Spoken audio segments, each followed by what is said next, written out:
Here to discuss this and more, I'm joined by former Queensland Premier Campbell Newman. Campbell, welcome to the program. What did you make of Albanese's comments today? Do you think he's starting to set the scene for a backflip? Oh, possibly, James, but the pressure has really continued to build, and I think at the end of the day, he's going to have to capitulate and call for a Royal Commission. And what I'd say right now, the key then, the next issue then is how he sort of sets this up, the terms of reference and who he puts in charge of it.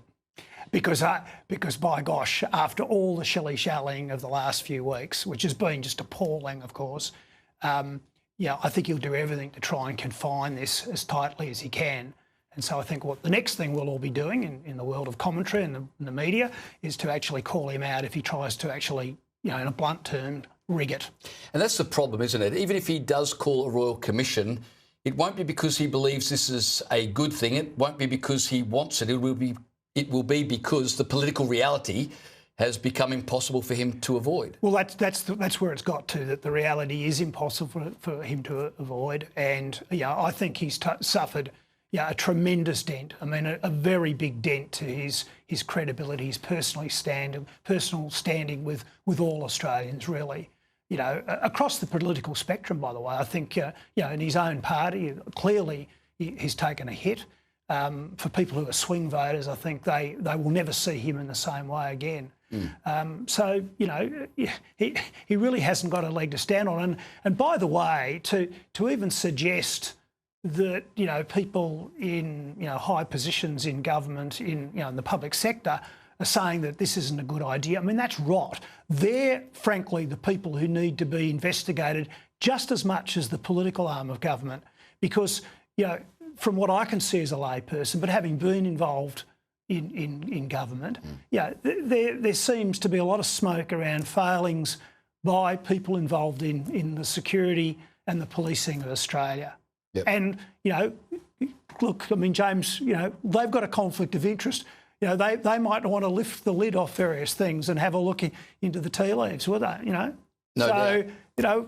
Why wouldn't they say, "Oh, PM, we don't need a Royal Commission"? Well, too right, they need to be investigated as much as the politicos. Yeah. Well, I agree with you. It does seem he's changing the landscape, getting ready to call a Royal Commission. I hope he does. And as you said, by the way, the crossbenchers and the Teals, etc. Pocock, has come out in recent days saying that there should be one. Well, I'd like to see them go a bit further. They should make it very clear to the Prime Minister that this is so important that he can not expect their support in the future on other issues unless he gets behind the Royal Commission.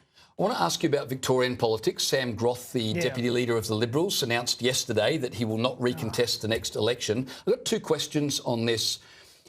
As a former leader yourself, a state leader, how normal is it for a deputy to resign in the fashion that he did, and you as the leader didn't know until moments before he announced it publicly? Does that speak to a problem that's not historic, as the current leader of the Liberal Party suggested, but that is ever present in the Liberal Party there in terms of internal division? Well, look, I think the Labor Party, for a start, have obviously come out swinging on this, saying the Liberals, are just a schmozzle, and no one would disagree with that.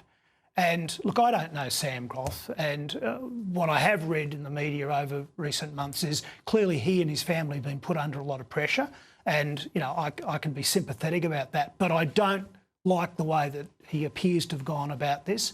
Why stand for the deputy leadership only 48 days ago? Yeah, a very short period ago, if your heart wasn't in it. That's not the right thing to do. Yeah. And it doesn't appear, well, certainly the people who are against him and are obviously briefing the media, it doesn't appear that he's gone about this in a particularly good way. So that's a pity, because we really need to see change in Victoria. The place is a schmozzle.